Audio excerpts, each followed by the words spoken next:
Hey guys, Chad here with the Reptile Rangers. Now we're at the Kernersville Reptile Zoo and Medical Center again today, and we're going to talk about a pretty important topic, but one that can happen quite often.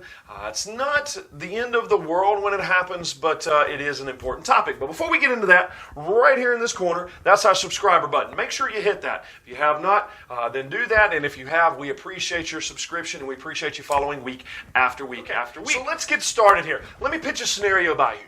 Maybe you're inside of your home, you walk into your snake room, or you go out into your yard where your breeding building is, and it's got your snakes, maybe your lizards, whatever the case may be. Anyways, you walk into your room, and then all of a sudden, as soon as you open the door to whatever that case may be, and it hits you like a ton of bricks, an absolutely rancid smell. Well, the first thing you think is, oh crap, do I have a dead animal? No, not generally, because that smell would be totally different than the one I'm talking about now. But it's absolutely disgusting smelling. So you walk around and you're looking through your habitats, and all of a sudden you see something like this. And it's absolutely disgusting. It is regurgitation, okay? Now, let me make sure I make this clear. Not typically in bearded dragons or water dragons or crested geckos, leopard geckos, anything that eats bugs, it's not going to be as bad of a smell. It's typically the bad smell is going to be from your whole prey item feeders like your tegus and monitors and snakes and things like that. When that happens, why does it happen? And that's what most people ask themselves. Well, that's what we're going to cover today, is either vomit, or in the reptile world, in the medical field, we call it regurgitation, when it comes to the food coming back out of the animal, not from the right end. Now, let's talk about this. Probably 60% of the time, I can just answer this in one fell easy swoop, but we're going to get a little bit more sciencey, a little bit more technical into this one. 9 times out of 10, when you have that 60 percentile, it typically boils down to the animal was too cool, okay? Meaning it was warm enough or it had enough of an appetite to at least eat the food, but it's too cool, and because it's too cool, it's not processing the food fast enough, and so it regurgitates it before it starts doing what's called rotting in their system instead of actually digesting in their system, okay? Let's go through some of the scenarios here. Let's talk about snakes. Snakes primarily first, or any of your whole prey item feeders. Snakes and some of your monitors and tegus.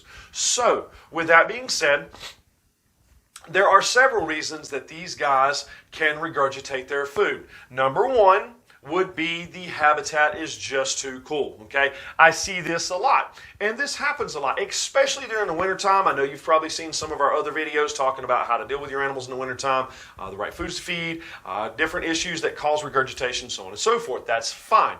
But a good portion of the time in the reptile world, when we see regurgitation, it's just too cool for the animal. They take in this large prey item, and because it's so large and they're not warm enough, it's not processing fast enough, they regurgitate it back out so it doesn't sit in their system and essentially rot, which would poison them. It's called gut rot. It poisons them instead of actually processing and digesting like it's supposed to, so that they have a bowel movement. So instead of letting it sit in there and rot, what they do is they expel it back out. They get rid of it so that it doesn't hurt their internal organs and their digestive tract, and it doesn't also poison them, okay? So that's scenario number one. Scenario number two could be intestinal parasites. Regurgitation comes from intestinal parasites. That can cause them to regurgitate as well, okay?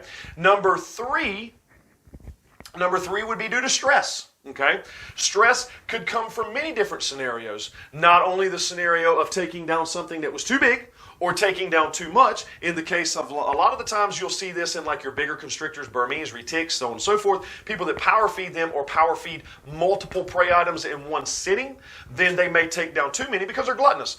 They'll take them down, they'll just keep taking them back to back, and then all of a sudden, oh crap, I took too much. And so they start expelling some of that because they took down too much. And in the case of certain snakes, handling right after feeding will cause that regurgitation regurgitation issue as well because of stress. In the wild, when snakes are taking down food, if another animal comes up and starts harassing them as they're trying to eat, they cannot defend themselves as easily. So what they'll do is they'll abandon the food. In the middle of eating, they'll abandon the food so they can defend themselves, or if they've already taken it down, like freshly taken it down as something pretty good size that could harm them, then what they'll do is they'll expel that real quick because they don't have as much movement and mobility when they have this big, massive prey item. Think about a deer inside of a Burmese or something along that line. Then they don't have as much freedom to move and defend themselves, so they'll expel that item so that they can turn to defend themselves much, much easier, okay? So that's the scenarios, typically speaking, with inside of snakes that would cause them to regurgitate their food. All right, now let's talk about lizards. Lizards is pretty much along the same exact lines, just going to be a little bit differently speaking. When we start talking about like bearded dragons, especially leopard geckos, regurgitation a lot of the times from them either comes from being too cold or guaranteed from intestinal parasites. Now, the other issue, and we do have these on here, leopard geckos, cryptosporidiosis, or bearded dragons, adenovirus, okay? Those will cause the regurgitation as well. It will cause them to regurgitate their food or it not process fast enough, whether it comes out by regurgitation or through fecal matter, and it's just unprocessed food, okay? But we're not talking about totally unprocessed coming out by bowels. That was in a different video. This one is why they're regurgitating or bringing it back out by mouth, okay? And so stress can cause that as well, but most of the time what will happen in your lizards, stress will cause them to shut down and just not to eat at all. So understand that when we start talking about regurgitation, it's not the end of the world, but it is an issue in which you need to make sure that your habitats are set up correctly, that they're parasite-free, and that they're warm enough, especially in your snakes and especially in your monitors. Because understand, if monitors don't have bowel movements often enough with them being fed whole prey items, they're really, really bad for becoming impacted. Monitors and tegus will get impacted very, very quickly if they're not warm enough to process the food down and have regular enough bowel movements. Impaction happens a lot. And then I want you to understand, a lot of the times when your monitors, and I've seen it many times, when the monitor got backed up, when he was so bloated, and they continued feeding him, he was just bringing it back this way. He was still eating, but he wasn't having enough bowel movements, and so he was regurgitating some of that back out because he just wasn't passing it the other direction.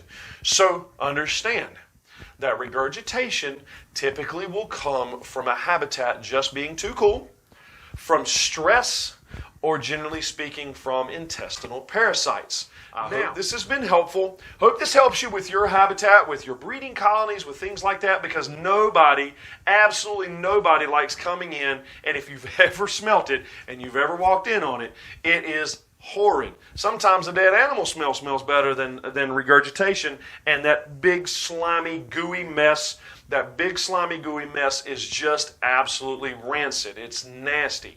So with that being said, just make sure your habitats are set up right. Make sure you have fecal tests done every once in a while just to confirm there's no intestinal parasite issues. And make sure your animals are stress-free.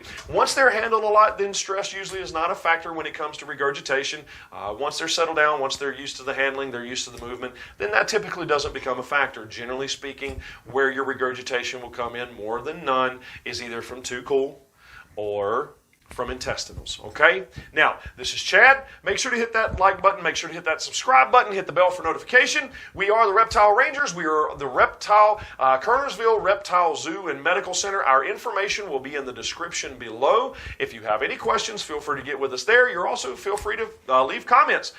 We appreciate you following along week after week after week, and we'll either see you here at the zoo or we'll see you on the next episode. Later.